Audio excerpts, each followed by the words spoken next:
So we're going to ask this question: how did the federal government respond to the Great Depression that started in 1929 from last week? Okay? This is lesson 31. So, you'll see this picture of some kids with little signs. So some fun facts to show you that this is really a depression. It's not like a minor economic slump. 13 million Americans are unemployed by the early 1930s. So our unemployment rate went from 3%, which is awesome. That means 97% of Americans have a job, to 25%. So 1 in 4 Americans does not have a job. That is bad. That's the worst in our history. Okay, 10,000 banks had closed because of those runs on the bank from last week.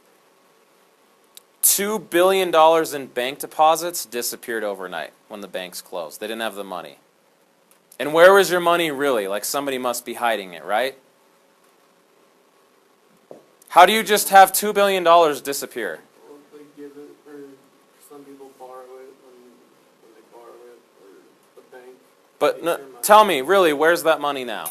Someone's got it, like living in a mansion or something, don't they? No. It really did just disappear. It's gone.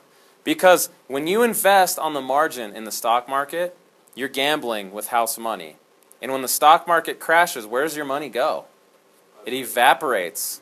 Remember, that wasn't hard cash. That was numbers on a screen. So the money is really gone. $2 billion is gone from banks. Okay? And people are making, on average, $495 a year in 1933.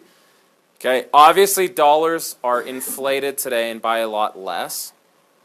But that's almost $200 less than it was in the 1920s. So when people's budget goes down, are they going to buy as many cars and toys and go out to dinner as often? Are they going to buy as many guns for fun? No. So that's bad for consumer spending, which is bad for companies, right? Okay. You'll see this picture, okay, on your little introduction. Does everybody have the picture of the kids with the signs? Lesson 31, the intro. Scroll down. Do you guys have that picture of the kids? They're laying down. Nope, that's okay. This little guy right here, I don't know how old they are. They look like they're about 4 or 5 maybe. It says, "Why can't you give my dad a job?" And then this little girl says, "Rarig's kid doesn't starve, why should we?" I had to Google that because I was like, who is Rarig? I have to know. Apparently it was an engineer who was the head of some big company in California that was really rich. So these are unemployed people's kids basically saying, why can't we give our parents a job? Okay? So the big question is, what should the government do? Okay? Pretend those kids write you a little letter. At the bottom of the intro, do you guys see response A, B, and C?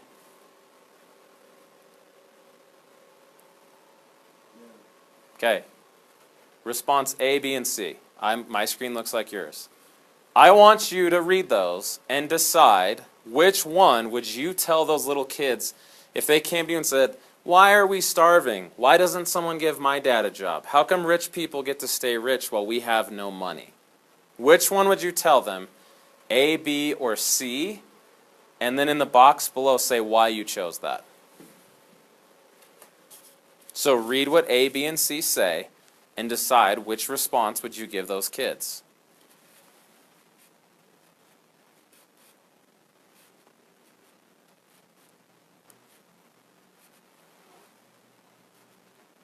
So Jamie, scroll down. No, you're in the right spot. It's above the picture of the lady on the bottom. So scroll down. Right there, see that text, A, B, and C? Read those and decide which one would you tell those kids and why.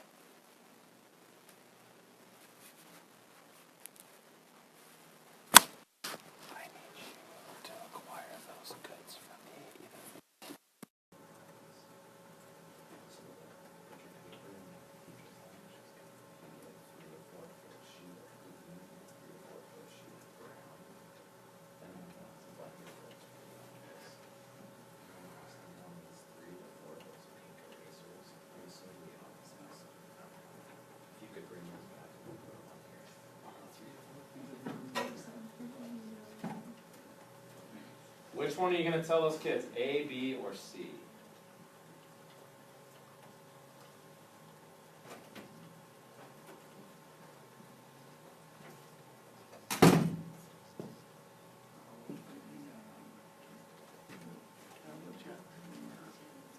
There isn't a right or wrong answer. You just decide which one would you tell them and why.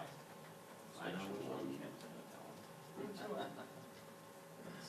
Did you already pick? I don't want to influence Yeah, I your decision. did. You're going to tell them response A. What's fun about political stuff is I know what you think about these issues before you do. Like before you ever read that today, I knew you were going to pick A. So did Kyle. So did Riley. Yeah. But Corey and Sarah didn't. You didn't pick option A, did you? Well, I'm not a socialist. I think That's what conservatives say about socialists. What'd you pick and why? Show me.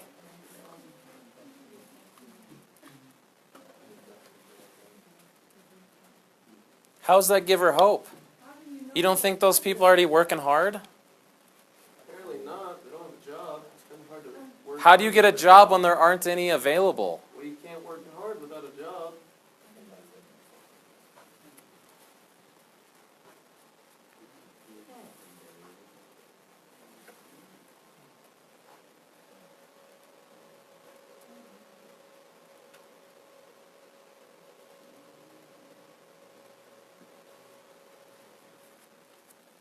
Okay, if you're still explaining your choice, please finish. If you are done, let me inform you what this tells us about you. And this whole entire day today and tomorrow is about this basic question. What role, if any, should the government play in the economy, especially during the Great Depression? If you chose option A, you're basically saying this. Personal responsibility and local organizations like your church and your neighbors are the answers to your problems, not the government. That's what you're saying if you chose A. So think of it like this. Option A people who chose option A. When somebody is poor and homeless and hungry, here's what you're saying. The government is not going to be your salvation. They're not going to give you money or a free house or anything like that. Go to your church, go to your neighbors, or pull yourself up by your bootstraps and just work harder. Now, I am not here to say that's right or that's wrong. We are going to have a president who tries to use that philosophy to solve the Great Depression. And you're going to see what happens, or rather doesn't happen, as a result of that. No, no one's getting assassinated. Okay? Who chose option B? Here's what you are essentially saying, option B people, if you don't realize this about yourself. You are liberal, which simply means, in this case, the government should help you. So here's what liberals say to conservatives, because Dankelman will always tell us what conservatives think. Liberals say this about conservatives. Oh, you just think your neighbors are going to pitch in and help you find a job, or your church is just going to give you money for groceries? You really think people are going to help you like that? Good luck. The government has an obligation to help you. Okay, whether it's health insurance, finding a job, buying groceries because you're low income, you're saying the government should be doing something to help you, if you said option B. Now, who said option C? We need some option C people in the world. Okay, yes. This means, listen, okay, radical. What does that mean, radical? From the French Revolution last year in world history, what's radical change look like? Totally different. And we're going to use the analogy of this guy and the tree. Okay? Option C people, instead of saying your neighbors should help you, your church should help you, that'll never work. That doesn't fix the problem. Option B people, the government trying to help you out of this problem isn't going to make anything better. The underlying cause has not been remedied. Here's what we need to do. Blow it up and start over. In this case, when we're talking about wealth, some of these people are super filthy rich, even during the Great Depression, while many of their countrymen can't even find a job and afford a home. How is that fair? So option C, people, you're radicals. Instead of the government help you or your neighbors help you, no, the system is broken, blow it up and start over. Radicals don't usually win elections. But their ideas are important because they're the ones who really change things. Okay? So, make sure you explain why.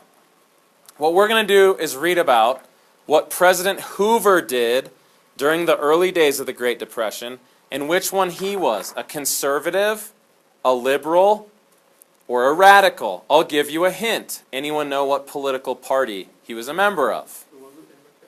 President Hoover. Herbert Hoover. He was a Republican. Normally, not always, normally since the 20th century, Republicans are conservative, smaller government. In terms of economics, government stay out of business, let the market fix itself, let charities and good people help each other instead of welfare. Okay? I don't know why this keeps popping up. What we're going to do tomorrow when we're done with this is you're going to basically evaluate them. Okay? So, here's what we're going to do. We're going to read section 1. If you haven't heard of some of these things, I know you have this picture on the top of section 1. Do you see all the guys sitting on the lawn? Bunch of guys like laying on the grass at night. Have you guys heard of the bonus army? They're not an army in terms of like they have tanks and guns.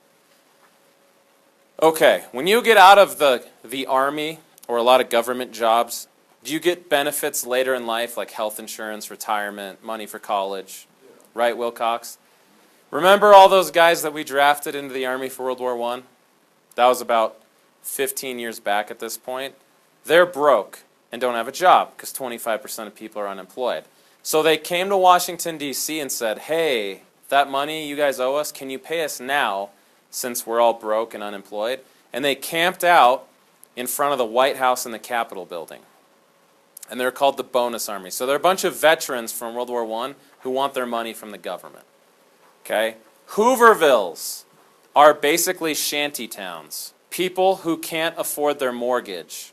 What happens to their house? Who really owns your house if you have a mortgage? The bank takes your house and sells it and you get kicked out. So where do you move to during the Great Depression? A Hooverville, and you build a little house like Seattle had the biggest one, out of cardboard, brick, whatever scraps you can find. It's basically like a bum tent city. And they called it a Hooverville because what are they saying about President Hoover? Why would you call a shanty town Hooverville? What if someone called a shanty town today Obamaville? What are you saying about President Obama? He's the reason I'm homeless. So are they blaming Hoover for having their house repossessed and living in a shanty town?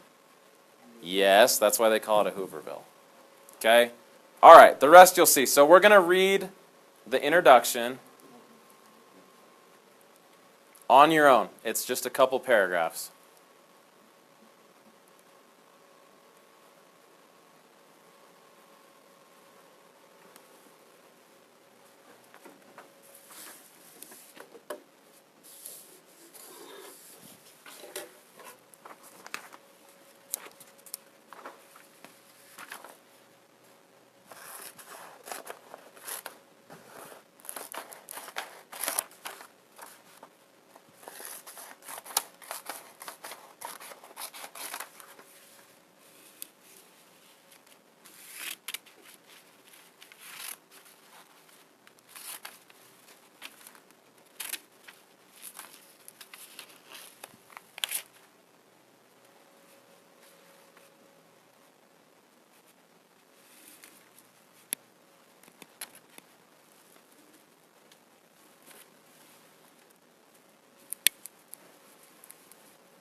Yeah, you can.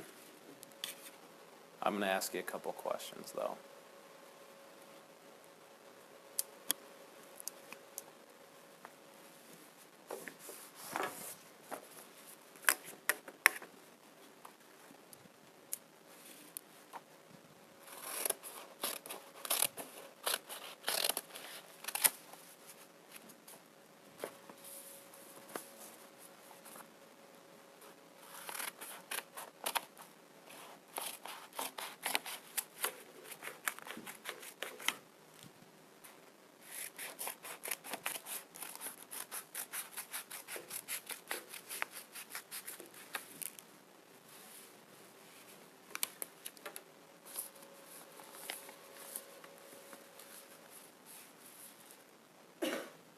When you're done reading the intro about the bonus army, these guys in D.C., I need you to scoot over next to a partner. Okay, so basically you're in a group of two, and then I'm going to give you a little sheet of paper. When you get with that partner, I want you to turn to them. Corey's your partner. Turn to your partner and say, okay, who are the guys in this picture? Come on, I thought you were playing the repeat game. Who are the guys in this picture?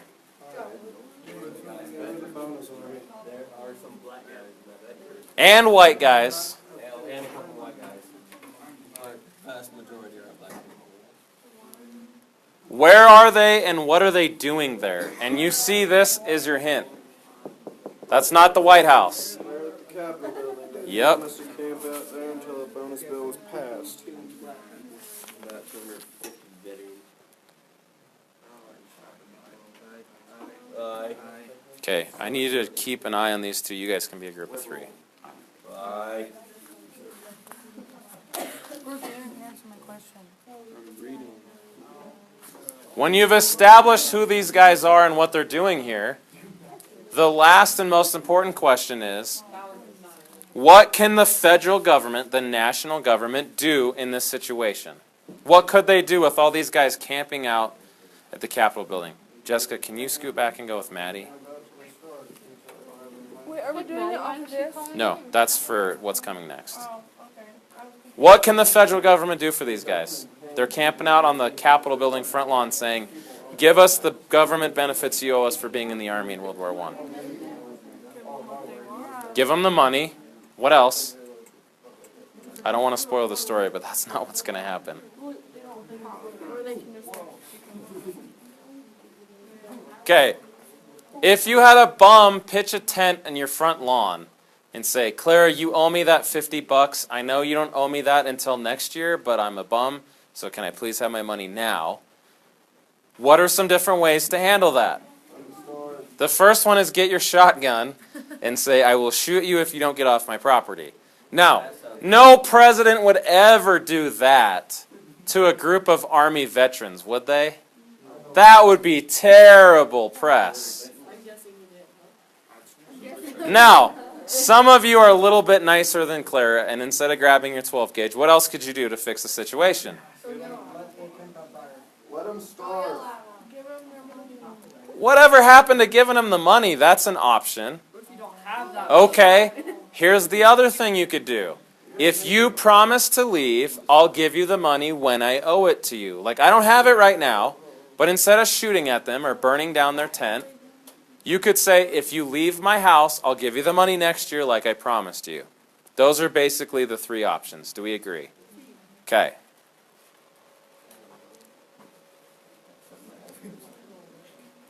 Now, here's what you're going to get from me. Everybody have one of these little slips of paper in your group. Shows a guy and a tree. Here is the analogy. The tree is the economy. The dude is the federal government. If you look at the top left picture, what did the dude do to the tree?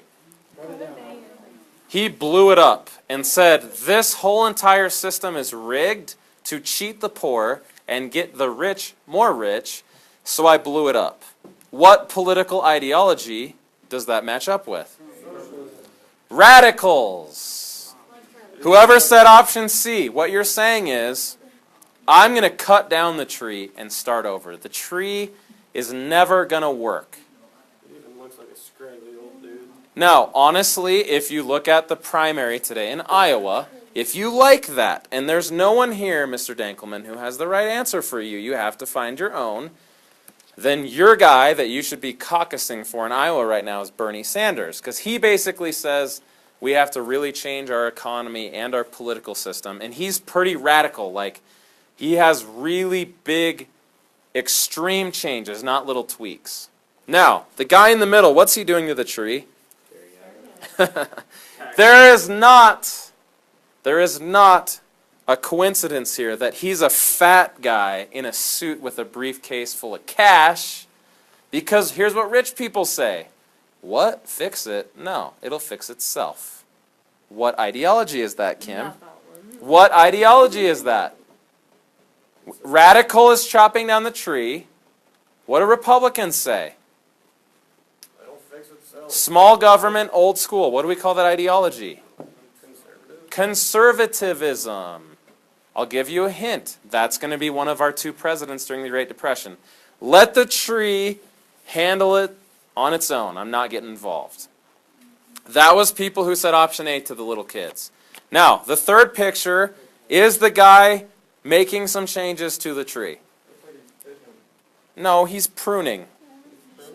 He's cutting, see that dead branch? The fat guy is just staring at it going, oh well, it'll fix itself. It looks like he's fishing. No, he has like a hedge trimmer thing. But there's line coming off it. Yeah, that's the branch. He's cutting it off. So he's making small changes. That is liberalism. If you said option B, that's like the government should get involved to a degree.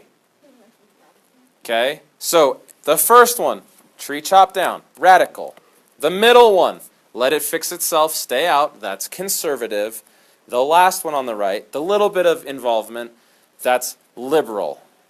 Everybody clear on that? Republicans are usually the middle guy. Democrats are usually the right side guy. And then communists, socialists, and on the other side, libertarians are radical too. It's not just liberals. They're the ones that say blow it up and start over. It's broken. Now, what you're going to get, one person from your group come up to me. I have a puzzle for you. This is going to go into Canvas before you leave today. Okay? Everybody have one of these sheets of paper in your group? Did you get one? I think Des got one. Here's how this is going to work. Take your guy with the tree and put it on the top of one of your desks. Okay? Now, the sheet I gave you has 9 little squares. I'm going to let you cut those out and we'll pass the scissors around. One pair is going to start up here. One in the middle. And I can't believe I'm trusting you guys with these. No. No. Okay? What you're going to do is decide which of those squares fits under each ideology. So everybody look at that big sheet.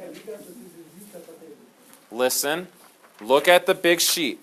The first row, ABC, talks about ideology. You should be able to match the ideology description with the tree, because we just talked about it, which we'll do when you cut them out. The next row has quotes from presidents and presidential candidates saying this is what we should do to fix the economy. One is conservative, one is liberal, and one is radical. The last row are policies like laws Congress passed, changes the government made. One is conservative, one is liberal, one is radical. As you read today, this is very short, you're going to try and match up the little square under which tree analogy it fits. You're not going to tape them or glue them because you're going to be wrong on some and need to switch them around. When we're done today, one of you is going to snap a picture of that, email it to your partner, and then you're going to turn that into Canvas. Okay? So here's what we're going to do. We're going to read section 2. When the scissors get to you, one of you can cut while the other one reads. Well, this would be really good. That's conservative, that's middle ground, that's socialist.